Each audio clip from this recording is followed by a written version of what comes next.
وہ ہلکی مگر سخت آواز میں بولا تھا۔ وہ اپنا کوئی بھی احساس تکلیف اس پر ظاہر نہیں کرنا چاہتا تھا کہ وہ کتنا تڑپتا رہا ہے اس بےحس لڑکی کے لیے۔ وہ بس دکھانا چاہتا تھا اسے کوئی فرق نہیں پڑتا اس کے ہونے یا نہ ہونے سے۔ کچھ دیر رک جاؤ، کھانا بنایا ہے میں نے تمہارے لیے، وہ تو کھاتے جاؤ۔ وہ نرمی سے بولی تھی، لہجے میں اس کے لیے جیسے محبت اور فکر تھی جس چیز نے سیف زمان کے اندر مزید کڑواہٹ بھری تھی۔ میں روزانہ باہر سے کھانے کا عادی ہوں، میں کھانا کھا کر آتا ہوں، تمہیں ضرورت نہیں تھی میرے لیے تکلف کرنے کی۔ تھکی ہوئی ہوگی تم، ریسٹ کرنا چاہیے تمہیں، نہ کہ ان فضولیات میں خود کو تھکاؤ اور اپنا قیمتی وقت ضائع کرو۔ اس کے سرد لہجے اور لفظوں پر ابیہ کی آنکھوں میں آنسو ابھرے تھے، لیکن وہ جانتی تھی آخری مرتبہ اس نے بھی اپنے لفظوں سے اس کا دل دکھایا تھا، اب تھوڑی تکلیف تو اسے بھی برداشت کرنی تھی۔ ٹھیک ہے، تھوڑی دیر کے لیے میرے ساتھ بیٹھ جاؤ، میں نے نہیں کھایا، اس کے لہجے میں گزارش تھی۔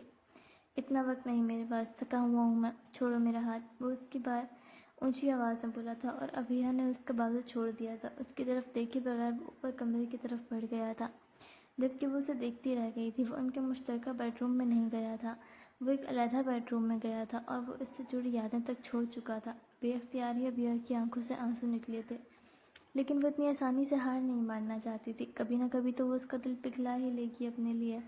کمرے میں داخل ہوتے سیف زمان نے غصے میں کوٹ اتار کر پھینکا تھا، اپنے وجود بیڈ پر پھینکتے ہوئے سر کے نیچے دونوں ہاتھ رکھے لیٹ گیا تھا۔ خالی نظروں سے وہ چھت دیکھ رہا تھا، تھکن کی جگہ اب صرف بے چینی تھی۔ اس کے ذہن میں اس لڑکی کے کہے 3 سال پہلے کے الفاظ اب تک زندہ تھے۔ بیوی تھی وہ اس کی، اور 3 سالوں میں اس کی اب تک کوئی بات نہ ہوئی تھی اس لڑکی سے۔ تم میرے لیے کوئی معنی نہیں رکھتے سیف زمان، تم میرے لیے میری محبت نہیں، میری پہلی محبت میرا کام ہے، میرا خواب ہے، یہ بچپن کا جس کے لیے میں نے اتنے سال محنت کی ہے، جو میں تمہارے لیے نہیں چھوڑ سکتی اور نہ ہر وقت تمہارے ساتھ رہ سکتی ہوں۔ یہ وہ الفاظ تھے جو 2 سال پہلے اس نے سیف زمان سے کہے تھے، جبکہ وہ 1 سال بعد اپنی ٹریننگ کر کے واپس لوٹی تھی، جب سیف نے اس سے کہا تھا کہ وہ چھوڑ دے، اس کے ساتھ رہے، وہ اکیلا نہیں رہنا چاہتا تھا، اس کے ساتھ رہنا ہے۔ اور اس وقت اس لڑکی کے لفظوں نے اسے گہرا زخمی کیا تھا۔ وہ جانتی تھی کہ وہ بچپن سے اکیلا ہے، اس کے ماں باپ نہیں ہیں، لیکن ابیہ نے اس وقت شادی اپنے بابا کی مرضی سے کی تھی۔ وہ سیف کو اپنے بزنس کے دوران اچھے سے جانتے تھے اور سیف زمان کو اس وقت ابیہ پسند تھی۔ وہ بھی شادی کے لیے فوراً مان گیا تھا، تنہا رہتے وہ بھی تھک گیا تھا، اسے کسی کا ساتھ چاہیے تھا اور پسندیدہ لڑکی کی صورت میں اسے خوبصورت لگا تھا۔ لیکن شادی کے اگلے دن ہی ابیہ کا جوائننگ لیٹر آ چکا تھا۔ سیف اسے ہرٹ نہیں کرنا چاہتا تھا، اس وقت نہ کوئی بدمزگی، نہ وہ ان چیزوں سے واقف تھا، اسے لگا شاید مہینے 2 مہینے کی بات ہوگی، لیکن وہ سال بعد واپس آئی تھی۔ وہ پورا سال اس کا انتظار کرتا رہ گیا تھا۔ سال بعد واپسی پر جب اس نے ابیہ سے بات کرنے کی کوشش کی تھی تو بات تلخ کلامی میں بدل گئی تھی اور اس میں بہت بری طرح ہرٹ ہوا تھا۔ اس نے اپنے دل اور خود کو بدل لیا تھا، وہ خاموشی سے ایک طرف ہو گیا تھا بغیر کوئی بات کیے۔ بچپن سے اکیلا تھا تو اب بھی تنہا رہنا کوئی بڑی بات نہیں تھی، لیکن اس وقت وہ جانتا تھا اس کا کوئی نہیں ہے، لیکن اب احساس تھا ایک لڑکی ہے، اس کی محبت، محرم بیوی ہے۔ نہ چاہتے ہوئے بھی اس لڑکی کے ہونے کا احساس اس کے اندر بار بار جاگتا تھا۔ اس کے لفظوں کو یاد کرتے ایک بار پھر اس کی آنکھوں میں تکلیف ابھری تھی۔ جس کے ساتھ وہ زندگی گزارنا چاہتا تھا، اس کی زندگی میں وہ کوئی اہمیت ہی نہیں رکھتا تھا۔ اس کی بیوی تھی وہ، جس سے وہ 3 سالوں میں تیسری مرتبہ مل رہا تھا۔ وہ اب اس لڑکی کے ساتھ اٹیچ نہیں ہونا چاہتا تھا، جانتے ہوئے کہ اس کے جانے کے بعد کتنی تکلیف ہوتی ہے اسے۔ خالی نظروں سے وہ چھت کو گھورتا رہ گیا تھا۔ ہمارے لیے یہی بہتر ہے کہ ہم ایک دوسرے سے دور فاصلے پر رہیں۔ میں تمہاری زندگی میں کوئی اہمیت نہیں رکھتا اور میں کوشش کر رہا ہوں تم بھی میری زندگی میں کوئی اہمیت نہیں رکھو۔ دوسروں کی طرح اس نے بھی کئی خواب دیکھے تھے، پسندیدہ عورت کو حاصل کر کے اپنی بیوی کے متعلق۔ شام میں وہ گھر آئے تو وہ اس کے انتظار میں ہو، جسے دیکھ کر اس کی تھکن اتر جائے، وہ اس کے ساتھ کھانا کھائے، رات میں وہ کافی کے 2 کپ ساتھ اکٹھے بیٹھ کر مووی دیکھیں، دن بھر کی باتیں کرتے ہوئے۔ ان کے بچے ہوں جو بھاگ کر اس کے گلے آ لگیں، چھوٹی چھوٹی خوشیاں وہ ساتھ منائیں۔ لیکن خوشیاں تو دور کی بات، وہ تو عیدوں پر بھی اپنے سامنے کھانا رکھے تنہا کھانے کی میز پر بیٹھا رہ جاتا تھا، اس انتظار میں کہ کوئی تو آ کر اسے عید مبارک کہے گا، گلے لگائے گا، اس کے ساتھ کھانا کھائے گا، لیکن جانتا تھا کوئی نہیں ہے اس کا اور نہ کوئی آئے گا۔ زندگی میں اس نے ساتھ تلاش کرنے کی کوشش کی تھی، لیکن وہ اسے دور رہنا چاہتی تھی اور وہ زبردستی حاصل کی گئی خوشیوں پر یقین نہیں رکھتا تھا۔ جو خوشیاں زبردستی حاصل کی جائیں وہ زندگی بھر ہنٹ کرتی رہتی ہیں۔ خیر، اب مشکل بھی نہیں رہا تھا اس کے لیے اکیلا رہنا، وہ قبول کر چکا تھا اس کے نصیب میں کسی کا ساتھ نہیں، اور اب چاہیے بھی نہیں تھا۔ وہیں لیٹے لیٹے سوچتے ہوئے روزانے کی طرح اس پر نیند حاوی ہونے لگی تھی۔ ہمیشہ کی طرح صبح 5 بجے کے قریب اس کی آنکھ کھلی تھی۔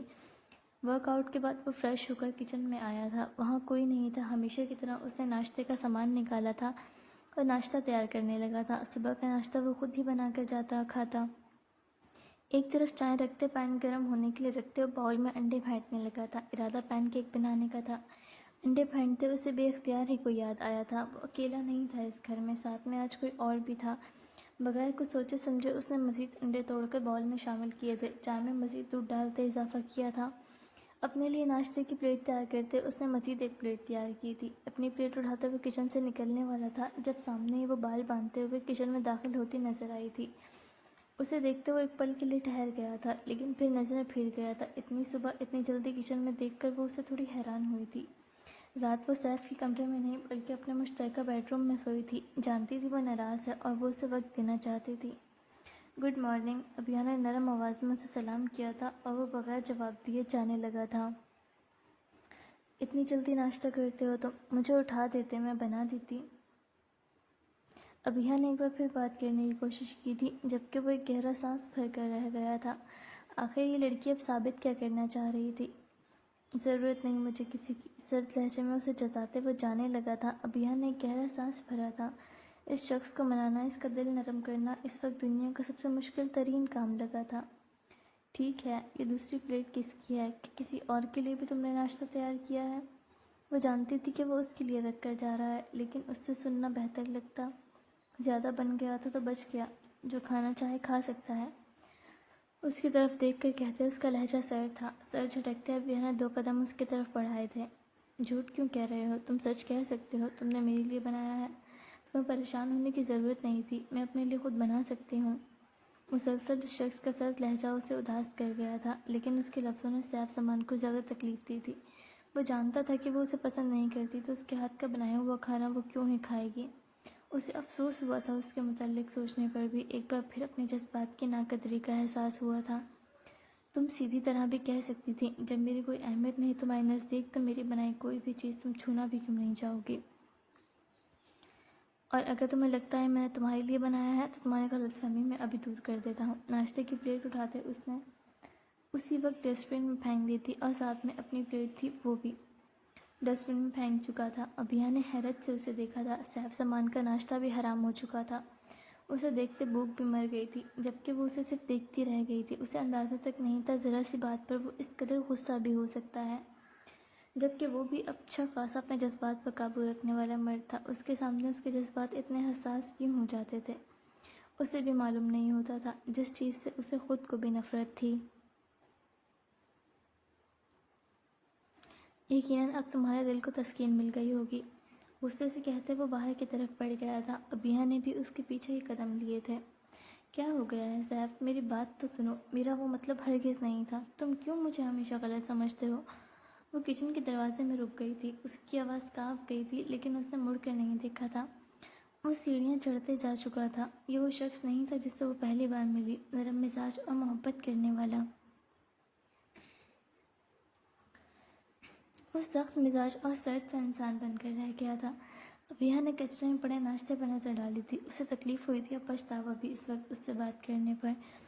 اس کی وجہ سے وہ بھی بغیر کچھ کھائے چلا گیا۔ کر لو جتنا غصہ کرنا ہے، میں بھی منع کر رہوں گی تمہیں۔ وہ جلدی جلدی فریج سے سامان نکالتے ناشتہ تیار کرنے لگی تھی۔ اس کے آفس جانے میں وقت تھا، وہ اس کے لیے ناشتہ تیار کرنا چاہتی تھی۔ کچھ ہی لمحوں میں اسے لاؤنج سے آوازیں آنا شروع ہوئی تھیں۔ اس نے باہر جا کر دیکھا تھا، وہ تیار کھڑا تھا آفس جانے کے لیے۔ اسے حیرت ہوئی تھی، ابھی تو 6:30 کا ٹائم تھا۔ اس نے محسوس کیا تھا کہ وہ شاید اس کے گھر پر ہونے کے باعث جلدی جا رہا ہے، پر وہ نہیں جانتی تھی کہ اس کے آفس کا ٹائم ہی 7 بجے کا ہے۔ اتنی جلدی جا رہے ہو؟ کچھ وقت تو رک جاؤ، اگر میری وجہ سے پلیز رک جاؤ۔ اس کے لہجے میں نرمی تھی، جبکہ وہ اس کے سوال کو نظر انداز کیے کوشن اٹھاتے کچھ ڈھونڈ رہا تھا۔ کیا ڈھونڈ رہے ہو؟ بتاؤ، میں ڈھونڈ دیتی ہوں۔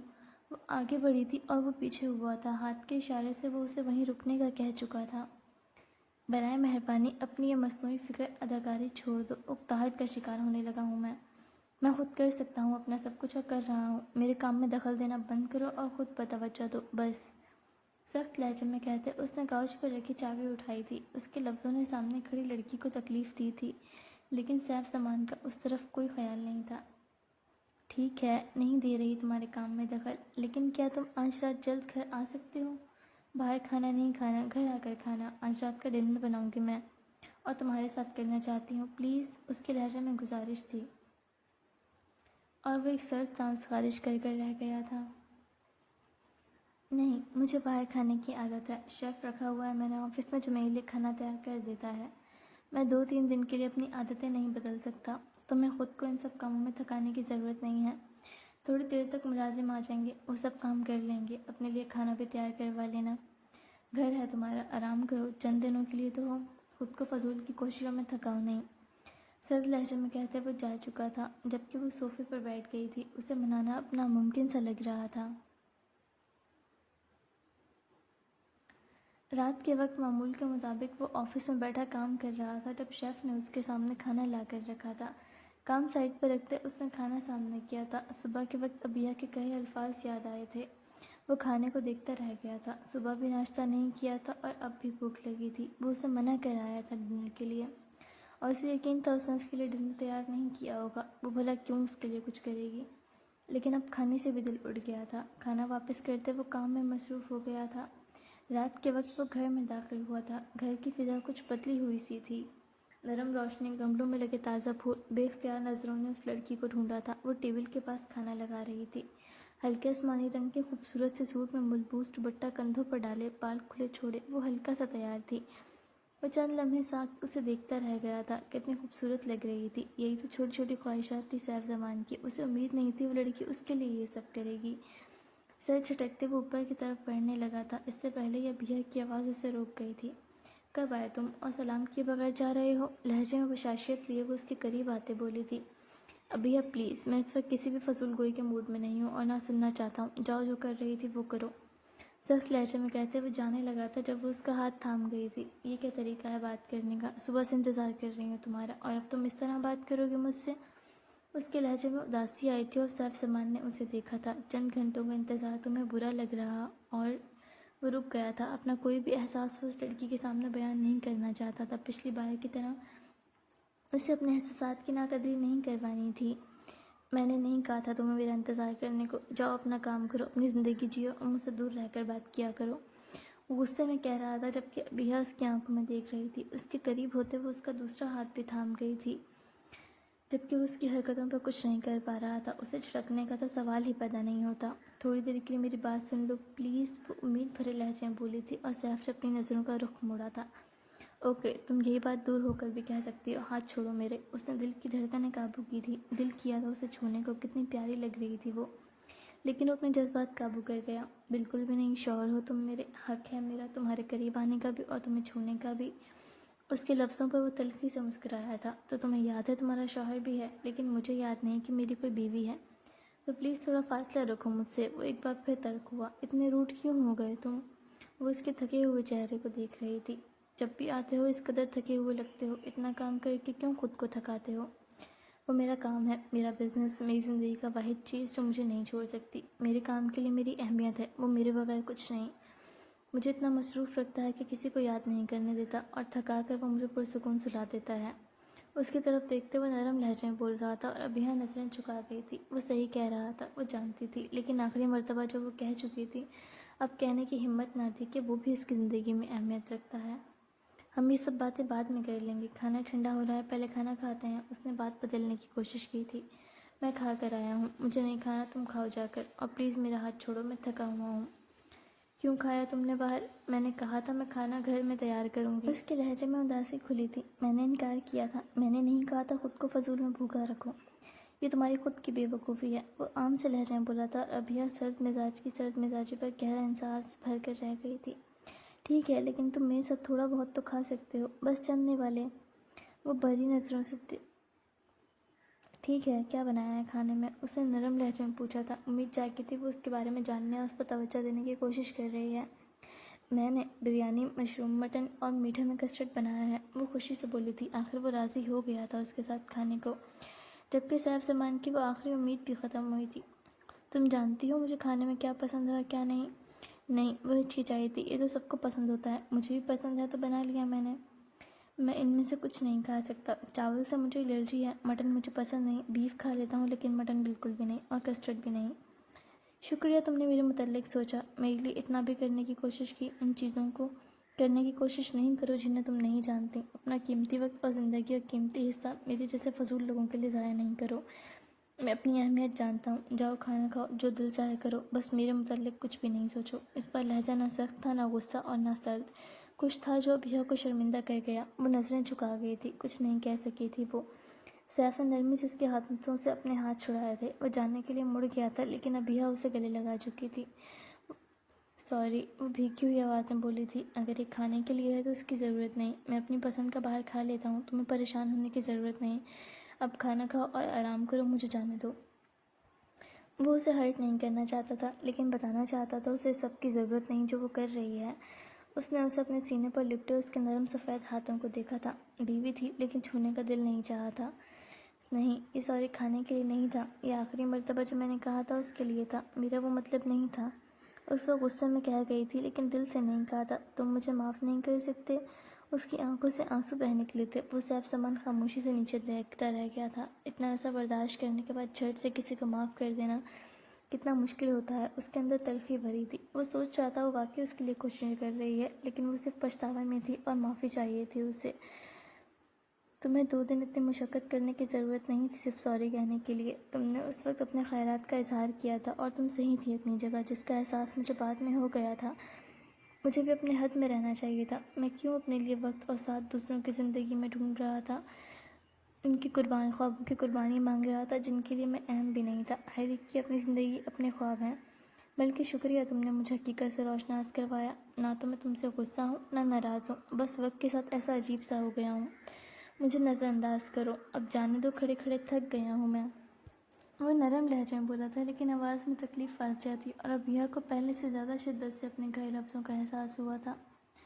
نہیں، ایسا نہیں کہو، شادی کی ہے تم نے مجھ سے، شوہر ہو، حق رکھتے ہو۔ میں سوری کہنے کے لیے یہ سب نہیں کر رہی، میں بس تمہارے دل میں اپنے لیے جگہ بنانے کی کوشش کر رہی ہوں۔ وہ مسکرایا تھا اس کے لفظوں پر۔ وہ دل میں جگہ بنانے کی کوشش کر رہی تھی، جبکہ وہ پہلے سے ہی اس کے پورے دل پر قابض تھی، جہاں سے وہ اسے چاہ کر بھی نہیں نکال سکا تھا۔ تم ان جگہوں پر ایفرٹس کیوں کر رہی ہو جہاں سے تمہیں کچھ حاصل نہیں ہونا، اور نہ ان چیزوں سے تمہارا کوئی تعلق ہے؟ مجھے سمجھ نہیں آ رہا تم کیا کرنا چاہتی ہو اور کیا نہیں۔ اس بار وہ اکتاہٹ سے بولا تھا۔ اس کے صبر کا پیمانہ لبریز ہو رہا تھا، جبکہ وہ اس کے سامنے آ کھڑی ہوئی تھی۔ مجھے آج 2 دن ہو گئے، تم نے ایک مرتبہ بھی مجھ سے اچھے سے بات نہیں کی، ایک بار بھی میرا نہیں پوچھا۔ تمہارے لیے، تمہارے ساتھ وقت گزارنے کے لیے میں نے 3 ماہ کی چھٹیاں لی ہیں، اور تم بات بھی نہیں کر رہے مجھ سے۔ کیا 3 ماہ میں ایسے ہی یہاں گزاروں گی؟ اس کے لہجے میں شکایت تھی، اور سیف سامان گہرا سانس بھر کر رہ گیا تھا۔ مطلب وہ 3 ماہ پورے یہاں ہے؟ تمہیں میرے لیے چھٹیاں لینے کی ضرورت نہیں تھی، اور نہ ہی مجھ پر یہ احسان کرنے کی ضرورت تھی۔ نہ ہی تمہیں ضرورت ہے چھٹیاں گھر میں میرے جیسے شخص کے ساتھ رہ کر برباد کرنے کی۔ اپنے گھر جا کر اپنے ماں باپ کے ساتھ وقت گزارا، وہ یاد کر رہے ہوں گے۔ پاپا پوچھ بھی رہے تھے کچھ دن پہلے تمہارا۔ بہن بھائی ہیں تمہارے، تو فیملی ہے پوری، ان کے ساتھ وقت اچھا گزر جائے گا۔ دوستوں کے ساتھ کوئی ٹرپ پلان کر لو، اپنی زندگی انجوائے کرو۔ اگر میری وجہ سے، اس رشتے کی وجہ سے تمہیں زندگی جینے یا خوابوں میں رکاوٹ محسوس ہو رہی ہے، تو تم جب چاہو مجھ سے آزادی حاصل کر سکتی ہو۔ میں تمہاری راہ کا کانٹا نہیں بننا چاہتا، نہ بنوں گا۔ بلکہ تم 3 ماہ کی چھٹیوں پر ہو، اچھی بات ہے، ڈائیورس کا پروسیس بھی کمپلیٹ ہو جائے گا۔ سوچو اس بارے میں، میرے ساتھ رہ کر اپنی زندگی برباد کرو گی اور کچھ نہیں۔ میں ایک اٹینشن سیکر آدمی ہوں، ہمیشہ تنہا رہا ہوں، تب بس کسی کی توجہ حاصل کرنے کے لیے دوسروں کو تکلیف پہنچاتا رہتا ہوں، جیسے کہ تم۔ کچھ وقت تک شاید مکمل ذہنی مریض بھی بن جاؤں، تمہاری زندگی مزید خراب کروں گا۔ بہتر ہے تم اس بارے میں سوچو۔ وہ سنجیدہ تھا، بالکل سنجیدہ، اور ابھیا اسے دیکھتی رہ گئی تھی۔ وہ اپنے بارے میں ایسے الفاظ کیسے کہہ سکتا تھا، جبکہ نہ کبھی اس نے اسے تکلیف پہنچائی تھی، نہ کبھی اسے قید کرنے کی کوشش کی تھی، اور نہ کبھی کوئی رکاوٹ بنا تھا۔ جب اس کے اپنے بابا اس جاب کے خلاف تھے، تب بھی اس نے انہیں روکا تھا اسے کچھ بھی کہنے کو۔ تم ایسا کیسے کہہ سکتے ہو؟ مجھے تم سے اس رشتے سے آزادی نہیں چاہیے۔ اس وقت بہت کچھ میں نے تمہیں غصے میں کہہ دیا تھا، نیا نیا خوابوں کا جنون تھا۔ وقت کے ساتھ مجھے احساس ہوا کہ میں غلط تھی، نہ ہی میں نے چھٹیاں تم پر احسان کرنے کے لیے لی ہیں۔ بہت زیادہ میں نے تمہیں بہت یاد کیا، بہت زیادہ وقت میں تمہارے ساتھ گزارنا چاہتی تھی۔ اس کے قریب ہوتے وہ گلے لگ گئی تھی، اور سیف کا سانس اٹکا تھا۔ وہ پہلی بار پسندیدہ لڑکی اپنی بیوی کی قربت محسوس کر رہا تھا۔ اس کا دم گھٹنے لگا تھا۔ وہ نہ اسے محسوس کرنا چاہتا تھا، نہ ہی وہ اس کی محبت میں مبتلا مزید ہونا چاہتا تھا۔ وہ اسے قید نہیں کرنا چاہتا تھا، جانتا تھا وہ لڑکی اس سے محبت نہیں کرتی، وہ سب صرف وقتی طور ہے۔ اور ایک بار پھر اس سے دور ہو جائے گی، اسے دیکھنے کو بھی سال بھر ترس جائے گا۔ ابیہ پلیز دور ہو جاؤ، دم گھٹ رہا ہے تمہاری وجہ سے میرا۔ اس کے کندھوں پر ہاتھ رکھتے اس سے دور ہونا چاہا تھا، لیکن وہ مزید اس کے گلے لگ گئی تھی۔ نہیں پلیز، میں معافی چاہتی ہوں، آخری بار معاف کر دو، دوبارہ ایسا کبھی نہیں کہوں گی۔ وہ اس کے سینے سے لگے ضدی انداز میں بولی تھی۔ میں نے کہا نا میں ناراض نہیں ہوں، نہ تمہیں معافی کی ضرورت ہے۔ اگر پھر بھی تمہیں لگتا ہے تو چلو ٹھیک ہے، معاف کیا، لیکن یہ بتاؤ اس کے بعد کچھ بدل جائے گا؟ سب وہیں کا وہیں رہے گا؟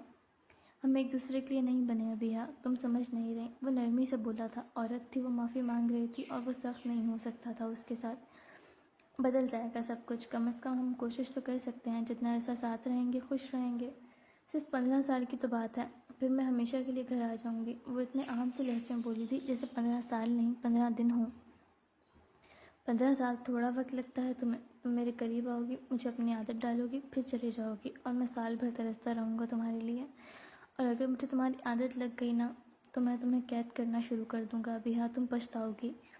اپنے بازو اس نے ابیہ کے گرد لپیٹے تھے، اس نے آنکھیں بند کی تھیں۔ میں نہیں پچھتاؤں گی، کبھی بھی نہیں، تم ایسے نہیں ہو، میں جانتی ہوں۔ اس کے لہجے میں یقین تھا، لیکن وہ ایسے نہیں گزار سکتا تھا زندگی۔ چلو تم کھانا کھاؤ، بعد میں بات کرتے ہیں اس بارے میں۔ اسے نرمی سے اسے خود سے علیحدہ کیا تھا، وہ مان گیا تھا، بڑی بات تھی۔ رات کے وقت وہ سیف سامان کے بیڈ روم میں آئی تھی۔ وہ فریش ہو کر بیڈ پر لیپ ٹاپ کھولے بیٹھا تھا۔ اسے اپنے کمرے میں دیکھ کر تھوڑا عجیب لگا تھا، عادت جو نہیں تھی کسی کی بھی۔ جبکہ وہ لائٹس آف کر کے اس کے پاس آ کر بیٹھ گئی تھی، اس کے بازوؤں کے گرد اپنے دونوں بازو باندھے وہ اس کے کندھے پر سر رکھ کر بیٹھ گئی تھی۔ نظریں اسکرین لیپ ٹاپ پر تھیں۔ جس طرح سے وہ اس کے ساتھ بیٹھی تھی، کام کرنا مشکل ہوا تھا سیف زمان کے لیے۔ تم تھک گئی ہوگی، تمہیں سو جانا چاہیے تھا۔ تم نے نہیں سونا؟ بس کچھ کام ہے وہیں کروں گا، پھر سو جاؤں گا، تم جا کر سو جاؤ۔ نہیں میں جاگ رہی ہوں، تم کام ختم کر لو۔ تم نے یہاں سونا ہے؟ اس نے ہمت کرتے پوچھا تھا۔ ظاہر ہے جہاں تم وہاں میں، وہ عام سے لہجے میں بولی تھی، جبکہ اس کے یہاں سونے کے خیال پر وہ بے چین ہوا تھا۔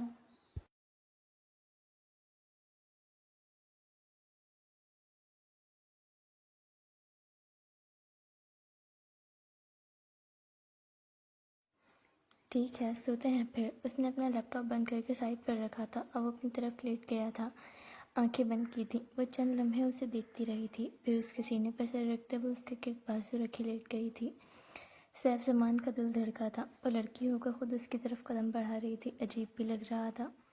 عجیب سی کیفیت ہوئی تھی اس کے قریب ہونے پر۔ اس کی طرف کروٹ لیتے وہ سختی سے اسے گلے لگا گیا تھا۔ نہیں کرو ابیہ، نہیں کرو۔ اس کا لہجہ بے بس اور ہارا ہوا تھا، وہ اس کی کیفیت سمجھ رہی تھی۔ وہ ابھی بھی خوف زدہ تھا کسی کو پا کر دوبارہ تنہا ہونے سے۔ کیا مستقبل بھول کر ہم حال میں اچھا وقت نہیں گزار سکتے؟ اس نے سیف زمان کے بالوں میں انگلیاں الجھائی تھیں اور وہ ہارا تھا۔ جتنا وقت ساتھ ہے ہم یادیں بنا سکتے ہیں اچھی، زندگی یادوں کے سہارے بھی تو گزاری جا سکتی ہے۔ وہ خود غرض بن رہی تھی، وہ جانتی تھی، اور اس کی پسند ظالم ہے وہ جانتا تھا۔ وہ ہار رہا تھا اس کے آگے، ساری محنت پل میں رائگاں گئی تھی۔ ایک بات پوچھوں تم سے؟ ابیہ نے سوال کیا تھا۔ پوچھو۔ میں نہیں تھی، تمہارے پاس آپشن تھا دوسری شادی کرنے کا، تم کر لیتے، تنہا وقت کاٹتے رہے ہو، کیوں؟ اس کے سوال پر وہ مسکرایا تھا۔ مجھے جس کا ساتھ چاہیے تھا وہ تھی نہیں، کسی اور کا مجھے قبول نہیں۔ ویسے بھی تم وہاں ملک کے ساتھ وفاداری نبھا رہی تھی اور میں یہاں تمہارے ساتھ بے وفائی کرتا۔ اتنا گرا ہوا ضمیر نہیں ہے میرا۔ وہ جس طرح سے بول رہا تھا وہ بے اختیار ہی اپنے لب کاٹ گئی تھی۔ اس شخص کو وہ کیا کیا نہیں کہہ چکی تھی جو صرف محبت ڈیزرو کرتا تھا۔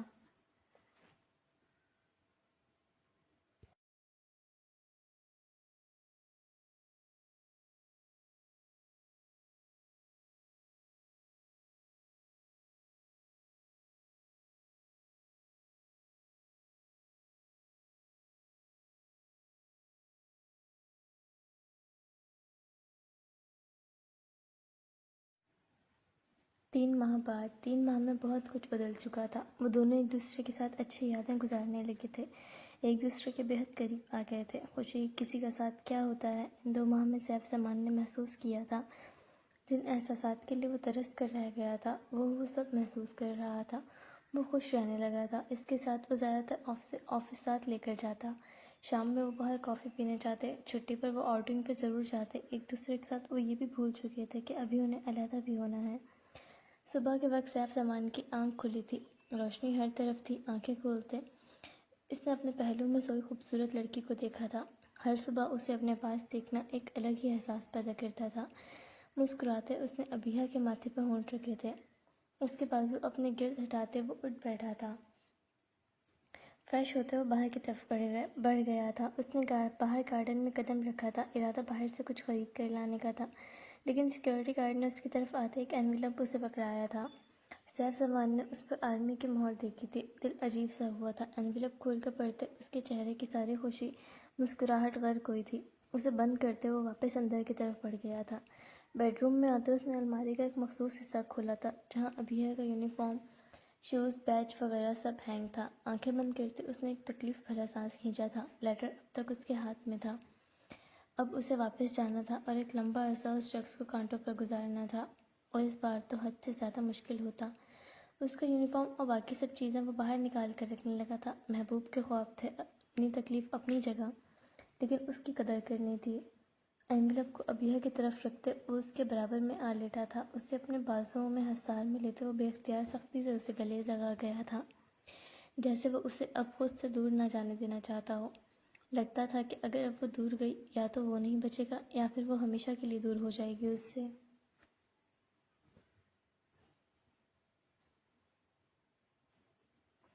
اس کی سختی پر وہ جاگ گئی تھی۔ مسکراتے اس نے اس کے بالوں میں ہاتھ پھیرا تھا جو گیلے تھے۔ وہ اس کے بالوں میں چہرہ چھپائے ہوئے تھا۔ نہا کر پھر سے سونا ہے کیا؟ چلو اٹھ جاؤ، میں بھی نہا لوں، پھر ناشتہ کرتے ہیں ساتھ میں۔ وہ اسے اٹھاتے ہوئے بولی تھی جبکہ وہ نفی میں سر ہلا گیا تھا۔ اٹھو، پھر پورا دن پڑا ہے، آج تمہاری چھٹی ہے۔ اس کے بازو خود سے دور کرتے وہ اٹھ بیٹھی تھی، جبکہ وہ وہیں بغیر کوئی حرکت کیے پڑا رہ گیا تھا۔ کمبل کھینچ کر اس نے چہرے کو ڈھک لیا تھا۔ بال باندھتے اس کی نظر اپنے برابر پر رکھے انویلپ پر گئی تھی۔ اسے اٹھا کر کھولتے اس نے پڑھا تھا۔ اس کی مسکراہٹ فوری غائب ہوئی تھی۔ پہلی بار اس کا جانے کا دل نہیں چاہا تھا اس شخص کو چھوڑ کر۔ سیف کا سوچتے اس کا دل مٹھی میں جکڑا تھا۔ چہرے سے کمبل اٹھاتے وہ اٹھ بیٹھا تھا۔ چند لمحے خاموشی سے وہ دونوں ایک دوسرے کو دیکھتے رہے تھے اور پھر وہ زبردستی مسکرایا تھا۔ وہ اسے پریشان نہیں کرنا چاہتا تھا، لیکن اس کے چہرے پر وہ تکلیف دیکھ سکتی تھی۔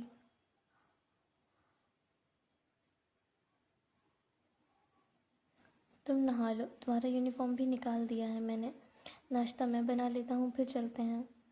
وہ اٹھ کر باہر کی طرف بڑھ گیا تھا اور ابیہ کی آنکھیں نم ہوئی تھیں۔ ناشتے کے بعد وہ اوپر آیا تھا۔ وہ یونیفارم پہنے کھڑی خود کو شیشے میں دیکھ رہی تھی۔ بال کھلے تھے۔ وہ خاموشی سے اس کے پیچھے آ کھڑا ہوا تھا، اس کے بال باندھنے لگا تھا۔ دونوں کے درمیان کوئی بات نہیں ہوئی تھی۔ دونوں کے چہرے اداس تھے۔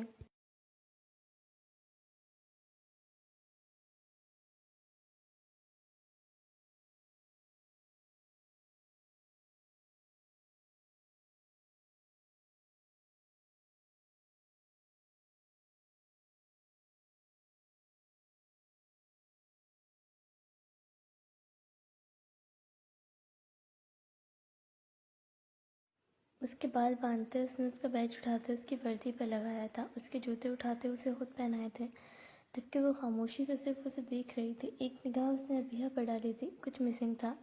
کیپ اس نے کیپ اٹھاتے ابیہ کے سر پر رکھی تھی اور وہ مسکرایا تھا۔ پرفیکٹ، وہ مسکرا رہا تھا۔ اسے دیکھتے نظروں میں محبت اور طلب تھی۔ وہ اس کے ہر ایک نقش کو حفظ کر رہا تھا، جس طرح وہ خود پر قابو رکھے ہوئے تھا۔ وہ وہی جانتا تھا۔ اس کی برداشت ختم ہونے لگی تھی۔ وہ رخ پھیر گیا تھا، آنکھوں سے دو آنسو ٹوٹ کر گرے تھے جو وہ فوری صاف کر گیا تھا، لیکن ابیہ دیکھ چکی تھی۔ اس کا دل بھی تکلیف میں تھا۔ آؤ چلیں، گاڑی کی چابی اٹھاتے وہ سنجیدہ لہجے میں بولا تھا، لیکن وہ اس کے سامنے آ کھڑی ہوئی تھی اور گلے لگ گئی تھی اس کے۔ سیف نے اپنا سر اس کے کندھے پر رکھا تھا اور وہ نرمی سے اس کے بالوں میں انگلیاں چلاتی جیسے اسے تسلی دینے کی کوشش کر رہی تھی۔ سیف نے اپنے خاموش آنسوؤں کو اس کے کندھے پر بہنے دیا تھا۔ تم جا رہی ہو، کیسے رہوں گا میں تمہارے بغیر؟ وہ نم لہجے میں بولا تھا اور ابیہ کی آنکھوں سے آنسو بہہ نکلے تھے۔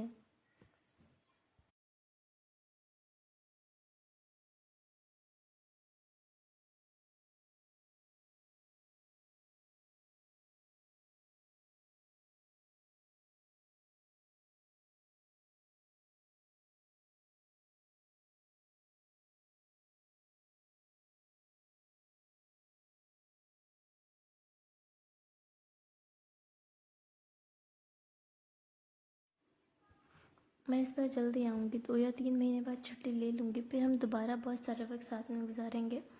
وہ اسے تسلی دینے کی کوشش کر رہی تھی۔ تم نہیں آؤ گی، میں جانتا ہوں، تم سال بعد ہی آؤ گی اور پھر واپس چلی جاؤ گی۔ اس پر کسی جھوٹی تسلی کا اثر نہیں ہونا تھا۔ تم اتنی آسانی سے چھوڑ کر چلی جاتی ہو مجھے، جبکہ ہر وقت میری سانسیں سولی پر رہتی ہیں تمہاری فکر میں۔ کہیں تمہیں کچھ ہو نہ جائے، ایسی جگہ پر ہو تم، راتوں کو چین سے سو بھی نہیں پاتا میں۔ ان دونوں کی آنکھوں سے آنسو جاری ہوئے تھے۔ سیف کو احساس ہوا تھا کہ وہ اس کے لیے مشکل بنا رہا ہے یہاں سے جانا۔ آنسوؤں کو صاف کرتے ہوئے سیدھا ہوا تھا، اس کے آنسوؤں کو صاف کیا تھا۔ اپنا خیال رکھنا، وقت ملے تو ایک کال ہی کر لینا، میں انتظار کروں گا۔ چلو چلیں، دیر ہو رہی ہے تمہیں۔ اس کا ہاتھ تھامے وہ باہر کی طرف بڑھ گیا تھا۔ 3 ماہ بعد ابیہ کو گئے 3 ماہ ہو چکے تھے، اور واقعی یہ 3 ماہ اس کے بغیر سیف زمان کے لیے کسی عذاب سے کم نہ تھے۔ تھکا ہارا وہ نہا کر بیڈ پر آ لیٹا تھا۔ فون اٹھاتے اس نے دیکھا تھا اور پھر وہ فون پر نظریں ڈالنے لیٹا رہ گیا تھا۔ وہ 3 ماہ سے اس کی خیریت معلوم کرنے کے انتظار میں تھا، لیکن اس کی کوئی کال نہیں آئی تھی۔ آج اس کا دل بے حد بے چین سا تھا۔ بے اختیار اس نے دل پر ہاتھ رکھتے مسلا تھا۔ بے چینی کے عالم میں وہ اٹھ بیٹھا تھا۔ پانی کا گلاس بھرتے اس نے مکمل ایک سانس پیا تھا۔ بے چینی کم نہیں ہوئی تھی۔ واپس آ جا ابیہ، نہیں رہ پا رہا یار میں تمہارے بغیر۔ کیا تم سب چھوڑ کر مجھے نہیں چن سکتی؟ مر جاؤں گا میں ایک دن تمہارے بغیر، یہ تنہائی مار ڈالے گی مجھے۔ بے بس سے اس کے ہونٹوں سے یہ الفاظ ادا ہوئے تھے۔ اٹھتے وہ بالکنی کی طرف بڑھ گیا تھا، شاید وہاں کچھ سکون حاصل کر سکے۔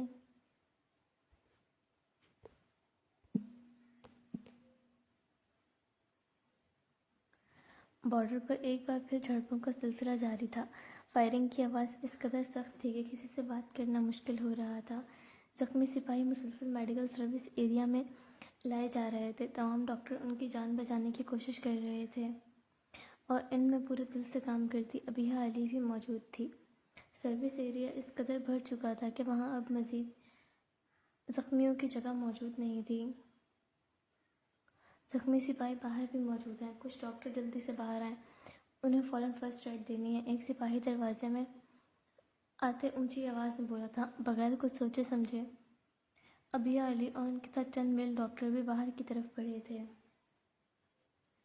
گولیاں برس رہی تھیں اور وہ مشکلوں اوٹ میں ہوتے ان فوجیوں تک پہنچ رہے تھے جنہیں ضرورت تھی۔ وہ اپنا فرسٹ ایڈ باکس اٹھائے ایک بے حد زخمی سپاہی کے پاس بیٹھی تھی۔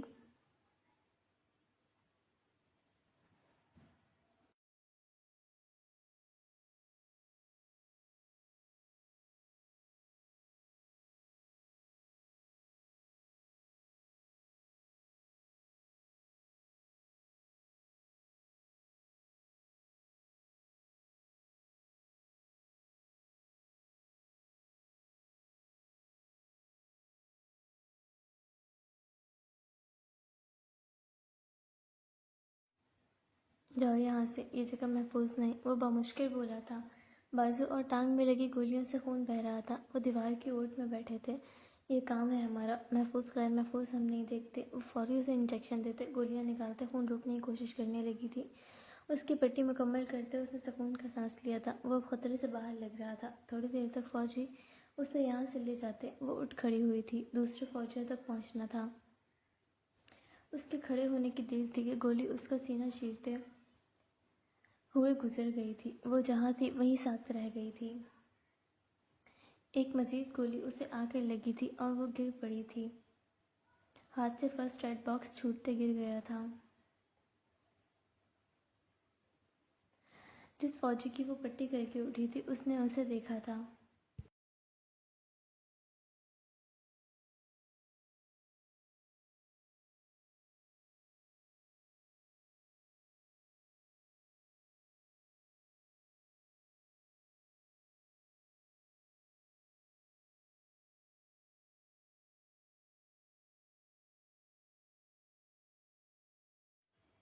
مشکلوں اٹھتے اسے کھینچ کر دیوار کی اوٹ میں کیا تھا۔ سینے میں بازوؤں سے خون نکلنے لگا تھا۔ اس کی سانسیں اٹکنے لگی تھی۔ اس کے بکھرے فرسٹ ایڈ باکس میں سے کپاس اٹھاتے وہ خون روکنے کی کوشش کرنے لگا تھا، جبکہ اس کی سانسیں اکھڑنے لگی تھیں۔ آنکھوں کے سامنے وہ شخص آیا تھا جس سے اس نے وعدہ کیا تھا 3 ماہ بعد واپس آنے کا۔ وہ وعدہ قائم نہیں رکھ سکی تھی، آنکھوں سے آنسو بہنے لگے تھے۔ وہ کچھ کہنا چاہتی تھی لیکن کہہ نہیں سکی تھی۔ بالآخر اس کی سانسیں اکھڑ گئی تھیں، گردن ایک طرف ڈھلک گئی تھی۔ فوجی سر جھکائے بیٹھا رہ گیا تھا۔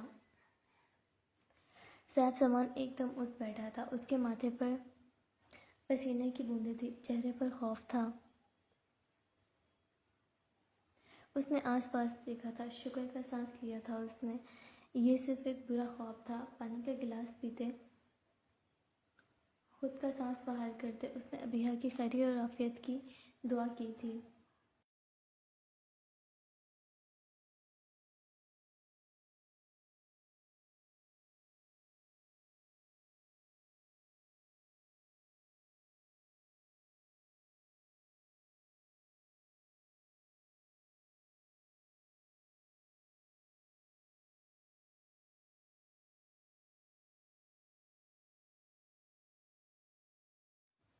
وہ واپس لیٹ گیا تھا، نیند آنکھوں سے کوسوں دور تھی۔